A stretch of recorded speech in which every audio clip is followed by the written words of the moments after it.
Good afternoon and welcome back to the channel, guys.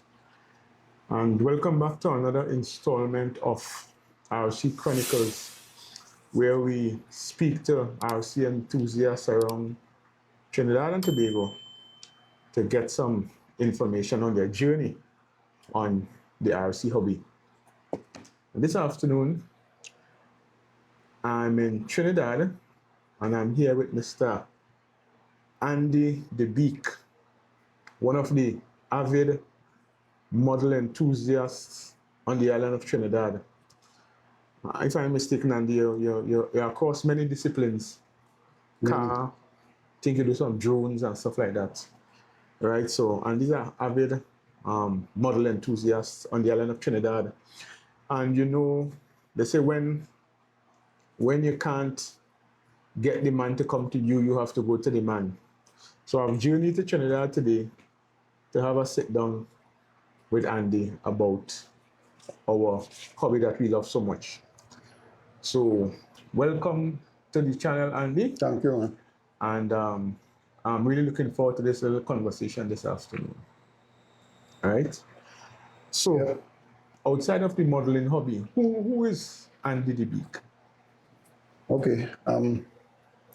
Well, I grew up in St. Augustine, went to school, Tanapuna Government Sec, graduated from Tanapuna Government Sec, and then went in to work, as most people would do.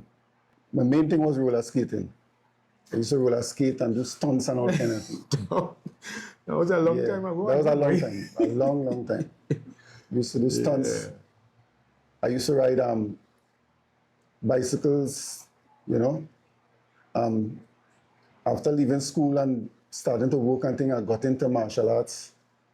Okay. I spent about 11 years in martial arts with Purple Dragon. Okay. Is Don Jacob? Yeah, Don Jacob. I became an instructor. Those times were really, really nice, enjoyable times. I went into go-kart racing. That go-kart racing was a lot of fun too. Okay. We race in Grenada, right in Trinidad here, in Waller Field, Chagramas in Pier 2. Okay. Okay. Win a couple of trophies, not much, because I never had the full equipment. Full equipment, yeah. But just a standard cart. No. Okay. But just a standard cart. And I used that, and it didn't have all the tuning that you will find in the carts and them now. Oh, okay. So what do you do? What do you do outside of like that? What are you into? What's your I know you're a man versatile in a lot of different. You mean at the moment? At the moment, yeah. Well, videotaping, live streaming, photography, Latin and ballroom dance, woodworking. And he's a versatile fella, but he's got a little everything. A little everything. Yeah, well, but you're the survivor now. Survival is fittest. Only the fittest will survive. Yeah, I always say, you accumulate yourself with different things. If one fail, you have the next one to fall back on. Yeah, definitely. Yeah, some people say I'm a jack of all trade and master of none. I'm a master of all my trade. Yeah. All. That is important. Yeah. You gotta be versatile. Yeah. And you gotta be very flexible, especially in these times here. Right? So let me get into the RC stuff now. So what sparked your interest in RC? We're talking about RC racing, well, model car, the hobby. What really got you interested in the hobby that we like so much? Okay, so the first time I saw RC racing was, I can't remember the year because it was a long time ago. We were coming from somewhere on the highway, and we came off the highway in Golconda, and we saw these guys and they racing off-road in somebody on somebody's land, on a piece of land. They were racing off-road, and I park up on the side of the road and watching these guys, and I saying, but wait now, I didn't know it had this thing in Trinidad, and that is where I started to get the interest in RC racing. So I contacted the guys on them, went and talked to them, find out from them, how to join the club, what I should get and all that. But my first initial thing was on-road racing, because I used to look at it on YouTube, and I find the on-road was more exciting. Yeah. So I wanted really to start off with on-road racing. On-road racing is more structured than... Yeah. And the guys told me, they don't have any on-road. One of the guys who was running the club, guy by the name of Peter, he had a store also. And like Big Boys Toys? Big Boys Toys. I remember that. But at the time, he didn't have any on-road cars. So they introduced me to the off-road cars and so on. But I was still interested in the on-road cars. So I started off really with the off-road. And then I went into the on-road. That on-road thing was the next story too. But as I say, Big Boys Toys, I remember going there once, and I remember also that track in Golconda on the side of the highway there. On the side off-road. of the, yeah. Yeah, I run there. Just as you come off the highway. Yeah. Before we tell the C3, somewhere down on that side. No, not C3. It's further down from. Further down. Yeah. It's further down. It's but the next flyover from C3. You know what I remember? Because I remember good. I had an Offner jamming. Right. An Offner jamming. Hey, I had one of that too now. An Offner jamming. Yeah, I had one of that too. And I went up there and run that car by that off-road track there. Yeah. With that same guy. If I'm mistaken, Andy, you come to Tobago and do some running. We came to Tobago, and we did some off-road on flat track. It was flat, yeah. Yeah, in the front by the stadium there. Yeah. That was a long time. Andy, reminding me about that. Yeah, this RC thing is real fun. I'm saying was because we're still in it. Yeah, so it is real fun. A lot of fun, that is true. Real fun. That is true. Yeah. So what was your first vehicle you had in RC? The first bike. What was your first bike? My first vehicle was an off-road monster truck. Associated monster truck. Team Associated. Yeah. Team Associated. Monster truck, yeah. And you bringing back some memories there, man. Yeah. But I was still adamant in the on-road. Yeah. That my wife and I went to Tobago. We went to Tobago and saw this guy, Gavin Granderson, at a store in Tobago, RC store in Tobago. Yeah. And we and I saw the on-road car, the Sen CT5. Yeah, the Sen CT5. And that's true. I bought that. I bought it one time. Yeah, bought it one time. I mean, it's quite too big to come and buy that. Yeah, that was my first on-road car, Sen CT5. Okay. After that, I had about 3 Sens after that. Yeah, Sen had some serious big truck too, Yeah. Big monster trucks. Big monster trucks. But I started off with the monster truck. Okay. Yeah. Then I went into buggy and truggies and all that. Okay. But what other aspect of the hobby? Well, I know you do little drones and you do fly planes or helicopters, something like that. I have been building planes, but never flew them. Never flew them because I still have brand new motor and ESC and all that to put onto the plane. Yeah. But I never flew them. Drone, I built my own drone and I flew that. That was good. But now the remote, the screen on the remote kind of get black out. Fade out, yeah. Yeah, so fade out. I don't fly anymore like that. Oh, okay. But one day I will put those things together and start to fly those planes. And you say building them and had them inside, you never flew them. I don't into the planes much. I flew 1-2 planes, but I'm more into helicopters and stuff like that. That is my main thing. So for all these years in the hobby, and your car hazard, I guess how much years you think that is now in the hobby? I think it was since 2010 or before. It could be 2009. 2009? Yeah. Okay. till I'm turned 25. At 15, least 17 years. 17 years now. 17 years. Wow. Yeah. Time That's a long flies time when you're having fun. Yeah. Time flies when you're having fun. And how much RC cars you went through during that time? A lot. Oh, you're afraid to say the lot. figure now? Some are sold, but I still have, about seven RC vehicles, 7 or 8 RC vehicles. It's a drug in it, like a drug. It is It's an addiction. Addiction is right. It is really pulling you. What has this hobby done for you personally? When I say you, what the question I'm really trying to ask is for your personal being, what has the hobby done for you personally? All right, besides really getting into the mechanics and learning how to tune engines and set up your cars and all these different things, is like something like a relaxation. It's a relaxation. You know, and then you're going to meet other people and you make friends and you talk about a lot of different things. It's like a reset. Yeah. You know, you reset yourself. Talk about a lot of things. Go again. Exchange ideas and all that. So over the years you've been into the model hobby. Have you been associated with any clubs or that kind of thing in Trinidad? Well, the first club was big. What's the name of that club?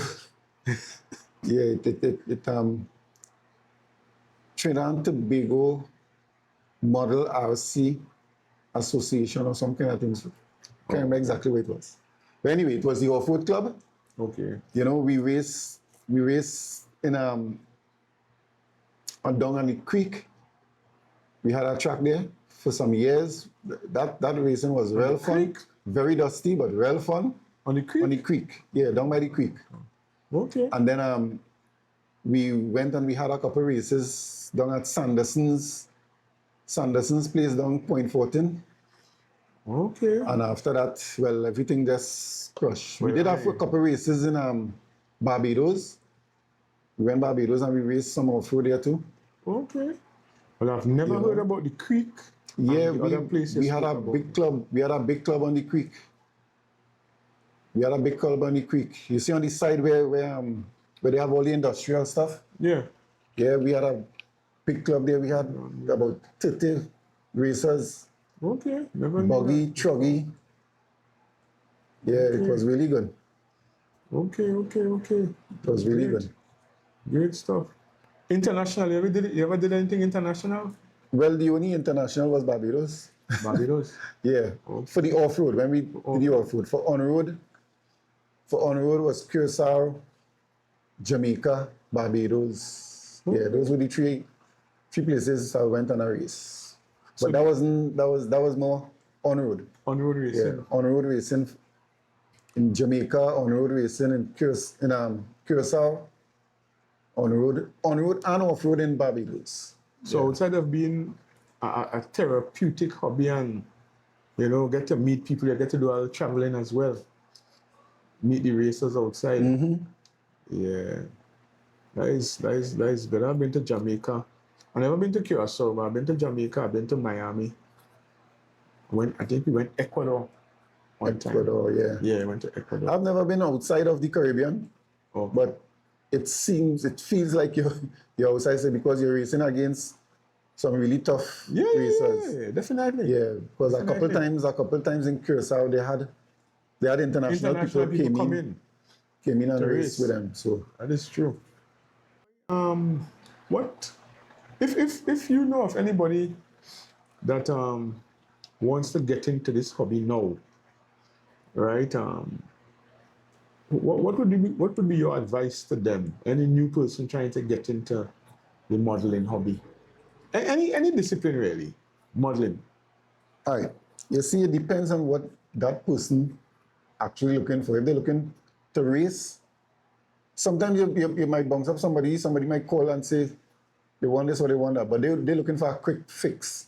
That is true. You understand? They're looking for a quick fix. They're not looking to learn the hobby. they're looking for a quick fix and tell themselves that they could just go on the track and win races or even be able to race.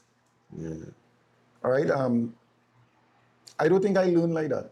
I learned coming up, you learn about your car, you learn how to fix your car, you learn how to tune your car, and then you go on the track and you race.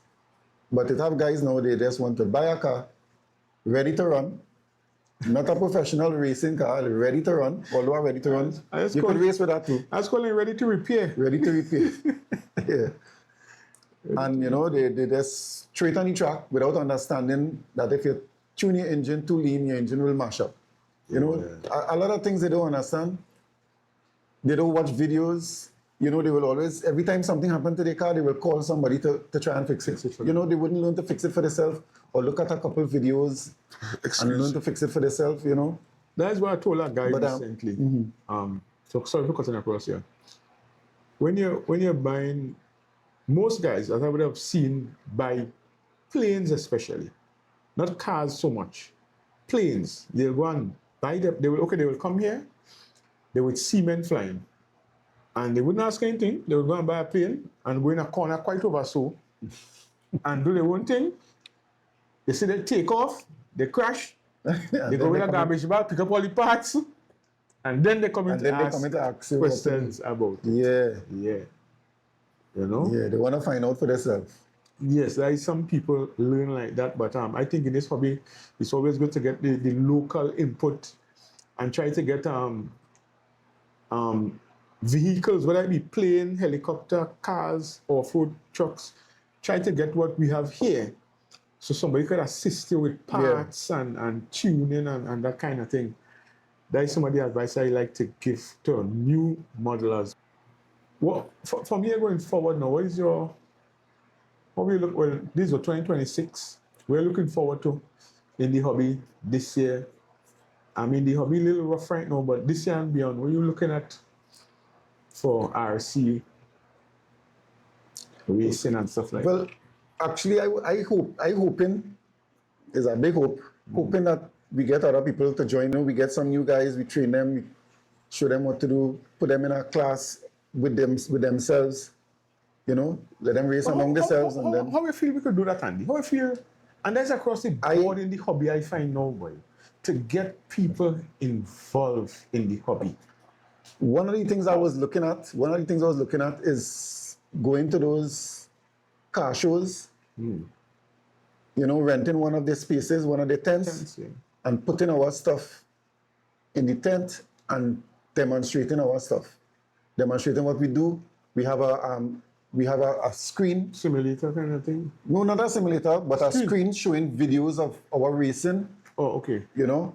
True. And let people see, let the young people see what it is we're doing. And that is what probably will help them to join. I mean, the other day I look at the guys from the model airplane, Savannah Aero Concepts. A couple of months ago, they had a big show in Twin City Mall.